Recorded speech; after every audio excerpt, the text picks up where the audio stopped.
Only 12 people in that audience knew who Bruce Lee was. The karate champion on stage didn't. The tournament organizers didn't. The judges didn't. 500 spectators watching the International Karate Championship Finals didn't recognize the small Chinese man sitting quietly in row 14. That was about to change. In the next 8 minutes, the arrogant karate champion would learn the most humbling lesson of his career, and everyone in that auditorium would witness something they'd talk about for the rest of their lives. This is what really happened on March 20th, 1969. This is the story they never forgot. Long Beach, California, Long Beach Arena, March 20th, 1969. Saturday afternoon, 3:45 p.m. The International Karate Championships are in their final hours. This is the biggest martial arts tournament in America. Competitors from 12 countries, 20 different styles, Shotokan, Goji Ryu, Wado Ryu, Kyokushin, Tang Soo Do, Kenpo, every major karate system is represented. 500 spectators fill the arena. Martial artists, students, masters, families. Everyone who's serious about karate is here. The atmosphere is electric. Kai shouts echo. Judges call points in Japanese. The smell of sweat and liniment fills the air. This is the Olympics of karate, and the heavyweight division finals are about to begin. On stage, warming up, is the favorite to win, Michael the Destroyer Chen. Not his real name, changed from his Chinese birth name to sound more American, more marketable. Michael is 28 years old, 6'2", 215 pounds of pure karate muscle. He's been training since age 6, 22 years of dedicated practice. Black belt 4th Dan in Shotokan karate. He's won this tournament 3 years in a row, undefeated in competition for 5 years. 47 consecutive victories. He's the undisputed champion of American karate, and he knows it. His confidence borders on arrogance.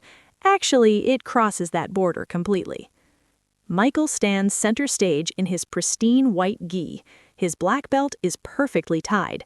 His patch shows his dojo, his rank, his accomplishments. He stretches, throws practice punches. The air snaps with each strike. His technique is perfect. Textbook Shotokan. Deep stances, linear movements, powerful strikes. Everything by the book. The audience watches him warm up, impressed, intimidated. He looks like a champion, he carries himself like a champion, and he never misses an opportunity to remind everyone that he is the champion. The tournament organizer hands him the microphone, a tradition before the finals. The champion speaks, motivates, inspires, sets the tone. Michael takes the microphone. His voice booms through the arena speakers. Ladies and gentlemen, martial artists, fellow competitors. His voice is strong, confident, commanding. I stand here today as your 3-time champion. 47 consecutive victories, 5 years undefeated. The audience applauds, respectful, expected. I have proven that Shotokan karate is the superior martial art, that Japanese karate is the most effective fighting system in the world. Some in the audience shift uncomfortably. That's a bold claim. Martial arts politics are sensitive. Different styles, different countries, different philosophies. Michael continues. I have faced every style, defeated every challenge, and I will continue to prove that traditional Japanese karate is unbeatable. The audience is quieter now. Some disagree, but Michael is the champion. He's earned the right to speak. Then, Michael makes a mistake. A huge mistake. I want to address something that's been bothering me. This recent trend of so-called kung fu, Chinese martial arts, these flowery movements, these unrealistic techniques. The audience tenses. This is getting controversial. Kung fu is not real martial arts. It's performance, it's dance, it's movie choreography. It has no practical application in real fighting. In row 14, a small man in casual clothes shifts slightly.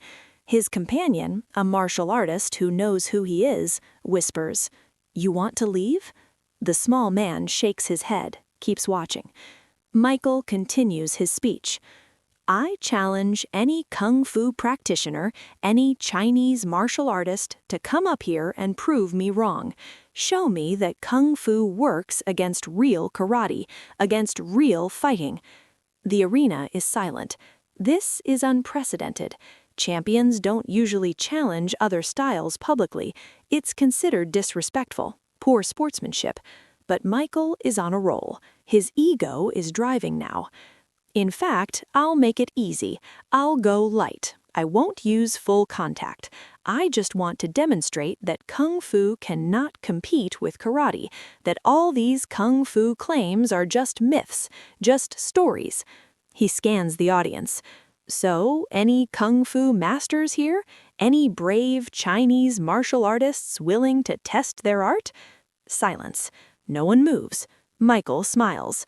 "That's what I thought. All talk, no substance. Kung fu is—" "I'll accept your challenge." The voice comes from row 14, quiet, calm, but it carries. The microphone picks it up. Everyone hears. Michael stops mid-sentence, looks toward the voice. "Excuse me?" "I said, I'll accept your challenge." The small man in row 14 stands up. He's wearing simple clothes, black pants, black shirt, no uniform, no belt, no patches of rank or style. He looks like a spectator, not a competitor. Michael squints, can't see him clearly, the lights are in his eyes. "You do kung fu?" "I practice Chinese martial arts, yes." "What style?" "Wing Chun, and my own system, Jeet Kune Do." Michael has never heard of Jeet Kune Do. Wing Chun he knows vaguely, some close-range Chinese style. "And your name?" "Bruce Lee." Michael still doesn't recognize the name. He's been so focused on karate tournaments, he doesn't follow kung fu, doesn't watch Hong Kong action shows, doesn't know about the Green Hornet, doesn't know that Bruce Lee is already famous in martial arts circles. The 12 people in the audience who recognize the name sit up straight. This is about to get interesting. One of them is Dan Inazanto, Bruce's student and friend. He's the one sitting next to Bruce. He whispers urgently, "You don't have to do this." Bruce whispers back, "He asked for a kung fu practitioner. I'm answering." Michael addresses the judges, the tournament organizer. "Are you allowing this? This isn't a registered competitor." The tournament organizer, Mr. Ed Parker, speaks into his microphone. "It's an open challenge.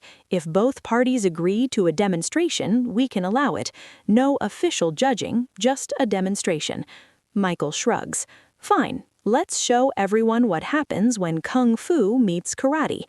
Bruce Lee makes his way down from row 14 through the audience. People move aside. Those who recognize him whisper to their neighbors, "That's Bruce Lee from the Green Hornet, the kung fu guy. That's the guy who does those impossible demonstrations. This is going to be interesting." Bruce reaches the stage, climbs the steps, and now everyone can see him clearly. He's small, 5'7", maybe 140 pounds, wearing street clothes, no gi, no belt, no indication of rank or style. Michael towers over him, 7 inches taller, 75 pounds heavier in a crisp competition gi, a 4th Dan black belt around his waist. The visual contrast is stark, David and Goliath, except in this story, David doesn't even have a sling. The audience murmurs, "This looks like a mismatch." Michael is trying not to smile. This is going to be easy. He expected some kung fu master, some older Chinese instructor with credentials, not this small guy in street clothes who looks like he wandered in from the audience. "You're sure you want to do this?" Michael asks, offering a way out, trying to seem generous. "I'm sure," Bruce says, calmly. Mr. Parker addresses the audience. "Gentlemen, for those who don't know, this is Bruce Lee. He's a martial arts instructor from Los Angeles. He teaches Wing Chun and his own system, Jeet Kune Do. He's also an actor, played Kato on the Green Hornet television show. Some audience members nod. They remember the show. That explains the name. Michael is less impressed. An actor. This makes more sense now. Movie fighting, choreographed, fake. Exactly what he was talking about. This is perfect. He'll demonstrate his point, show everyone the difference between real martial arts and movie martial arts. Mr. Parker continues. This will be a friendly demonstration, light contact. We're showing the differences between styles, not fighting. Everyone understand? Both men nod, but Michael has a different plan. He's going to press hard, push this actor, make him look foolish, prove his point about kung fu. They face each other center stage. Michael settles into a deep karate stance, Zenkutsu Dachi, front stance, weight forward, ready to explode. His front fist is chambered, his rear fist ready. Textbook form. Bruce stands naturally, no deep stance, feet shoulder-width apart, weight centered, hands up, but relaxed, mobile, alive. It doesn't look like a fighting stance to the karate-trained audience. It looks casual, unprepared. Michael thinks he knows what's about to happen. He's fought dozens of opponents. He knows how fights start. He'll close distance, use his reach advantage, land a controlled punch. The kung fu guy will try to block, maybe throw some spinning technique, something flashy. Michael will counter, demonstrate superior karate. Everyone will see that real fighting beats movie fighting. The judge signals. Begin. Michael moves first, steps forward with a textbook oizuki, a lunging punch, front hand aimed at Bruce's chest, proper form, controlled, fast for his size. Bruce is already not there. He's moved offline just slightly. Michael's punch hits where Bruce was, not where he is. Michael recovers, resets, tries again. Mai Gary, front kick, snap kick to the midsection. Again, proper form, clean technique. Again, Bruce isn't there. He's moved. Minimal movement, just enough. Michael's kick extends into empty space. The audience is confused. Michael is executing perfect techniques, but he's not landing anything. Bruce isn't even blocking, just moving, not there when the techniques arrive. Michael increases his pace. Combination: punch, punch, kick, gyakuzuki, oizuki, mawashigiri, reverse punch, lunge punch, roundhouse kick. The techniques are fast, powerful, tournament combinations. Bruce flows around them, under the first punch, outside the second, away from the kick, like water, like he knows what's coming before it arrives. The karate practitioners in the audience recognize something. Michael is fast, his techniques are clean, but Bruce is faster, much faster, and he's reading Michael, seeing the telegraphs, the weight shifts, the chamber movements. Every karate technique has preparation. Bruce sees it, processes it, responds. Before the technique is fully launched, Michael is getting frustrated. He's throwing perfect techniques, but hitting nothing. He decides to press harder. Forget the light contact agreement. He wants to touch this guy, prove the point. He launches a full-power Mai Gary front thrust kick aimed at Bruce's chest. Real power, real intention. Bruce's hand rises, meets the kick, not blocking, intercepting. His palm makes contact with Michael's shin. Just before full extension, just at the right angle, Michael's kick is redirected, pushed offline. Just inches, but enough. Michael's balance is compromised for a moment, and in that moment, Bruce moves. He steps in close range, Wing Chun range. His right hand shoots out, a straight blast, aimed at Michael's center line, but pulled, stopped inches from Michael's face. Contact made with the air, not the target. The message is clear. That could have landed, should have landed, would have landed if Bruce wanted it to. Michael steps back, breathing harder, frustrated. This isn't going as planned. The small kung fu actor is making him look bad, making his techniques look slow, ineffective. Michael's pride is hurt. His ego is wounded. He needs to land something, prove his point. He settles into fighting stance again, deeper, more committed. "Is that all you've got?" Bruce asks quietly. Only Michael can hear. "Or should we make this more interesting?" Michael's face reddens. He launches a furious combination. Every technique he knows. Punches, kicks, elbows, sweeps. Tournament-winning combinations. 5-year undefeated champion combinations. 47 consecutive victories combinations. Bruce moves through them like smoke, slipping, evading, redirecting. His hands touch Michael's techniques, light contact, just enough to change angles, to show he could stop them if he wanted, to demonstrate control, to prove a point. The audience is mesmerized. They came to watch karate finals. They're watching something else entirely, a completely different level of martial arts. Different philosophy, different movement, different understanding. After 30 seconds of Michael's onslaught, Bruce decides to end it. Michael throws another Mawashi Geri, roundhouse kick, high, aimed at Bruce's head. Bruce doesn't evade this one. He steps in inside the arc of the kick, where the technique has no power. His left hand controls Michael's kicking leg at the knee. His right hand shoots to Michael's throat, stops 1 inch away, extended, perfectly placed. 1 more inch and Michael would be in serious trouble, unable to breathe, unable to continue. The fight is over. Bruce holds the position for 3 seconds, long enough for everyone to see, long enough for Michael to understand, long enough for the lesson to register. Then Bruce releases, steps back, gives Michael space. Michael stands there breathing hard, sweating, ego shattered. He just got dominated by someone 75 pounds lighter, someone without a karate rank, someone he called a movie actor, someone he said practiced fake martial arts. The silence in the arena is deafening. 500 people just watched the impossible, watched Kung Fu make karate look ineffective, watched a small man control a champion, watched movie techniques work against real fighting. Everything they thought they knew about martial arts has been challenged. Mr. Parker takes the microphone. Gentlemen, that was an excellent demonstration of 2 different approaches to martial arts. Let's give both competitors a round of applause. The audience erupts, not polite applause, genuine amazement. They just witnessed something special, something unique. Michael bows stiffly. His pride is destroyed, but his integrity remains. He extends his hand to Bruce. I underestimated you. Bruce shakes his hand. You have excellent technique, excellent form, but technique alone isn't enough.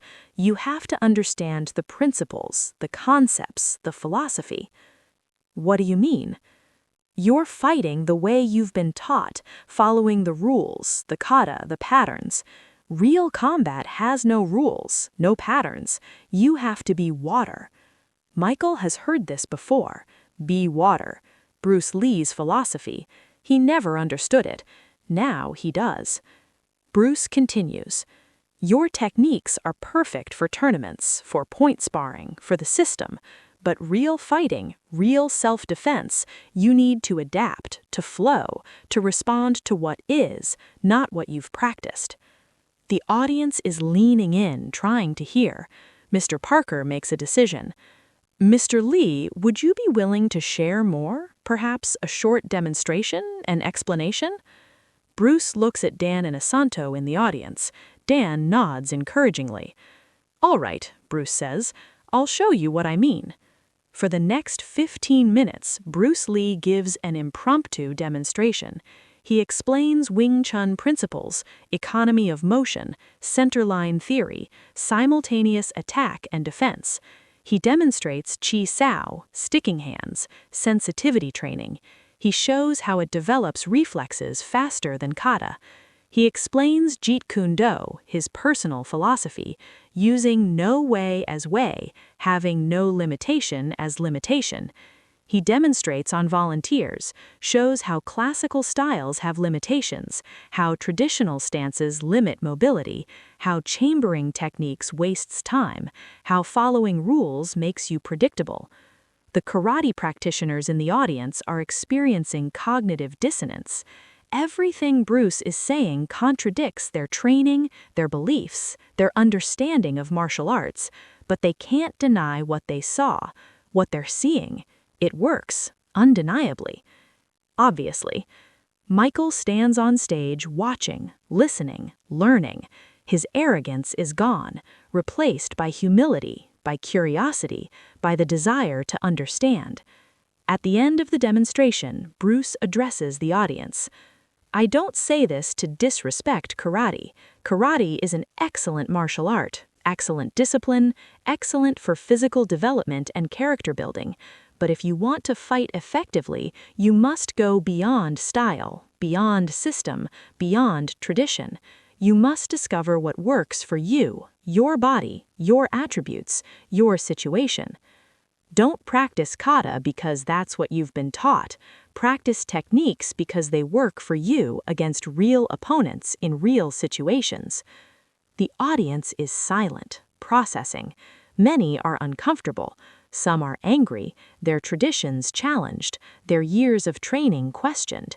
But many others are intrigued, excited. They've just seen a different path, a different possibility. Mr. Parker thanks Bruce. The demonstration ends. Bruce returns to his seat. Dan Inosanto is grinning. That was amazing. I didn't mean to embarrass him, but he challenged karate. He challenged me. He needed to understand. Oh, he understands now, trust me. The tournament continues. The finals proceed. Michael wins his 4th consecutive championship. His technique is still excellent. His karate is still superior to his competitor. But something has changed. His confidence is different, more humble, more aware. After the tournament, Michael approaches Bruce in the parking lot. Mr. Lee, can we talk? Bruce nods. They sit on the hood of Bruce's car. Evening is falling. The arena is emptying. Michael speaks. I've been thinking about what you said, about being water, about adapting, and I want to learn. I want to understand what you showed today. Can you teach me? Bruce studies him, sees sincerity, sees humility, sees potential. I don't take many students. My time is limited. I'm filming, teaching private clients, developing my system. I understand, but I'm asking anyway. I'm willing to work, to learn, to start over if I have to. Bruce considers. You don't have to start over. Your karate is excellent. Your foundation is solid. You just need to expand it, to see beyond the system. Will you teach me? I'll give you a chance. Come to my school, Los Angeles, Saturday mornings. We'll see if you're serious. Michael shows up that Saturday, and the next, and the next. For 2 years, he trains with Bruce Lee, learning Wing Chun, learning Jeet Kune Do, unlearning the limitations of classical karate. He continues competing, but his approach changes. His understanding deepens. He remains champion, but he fights differently, more fluidly, more adaptively, more like water. The 12 people in the audience who knew who Bruce Lee was, they told everyone what they witnessed. Word spread. The karate community talked, debated. Some dismissed it. Sour grapes, exaggeration. But those who were there knew the truth. Many came to Bruce's school wanting to learn, wanting to understand. The International Karate Championships of 1969 became legendary. Not for the finals, not for the championship, but for the 8 minutes when an unknown actor made the champion look ordinary. When Kung Fu proved itself against karate, when Bruce Lee announced to the martial arts world that something new was coming, something different, something revolutionary. Michael the Destroyer Chen retired from competition in 1971. He became an instructor, teaching a blend of Shotokan and Jeet Kune Do, honoring both his roots and his evolution.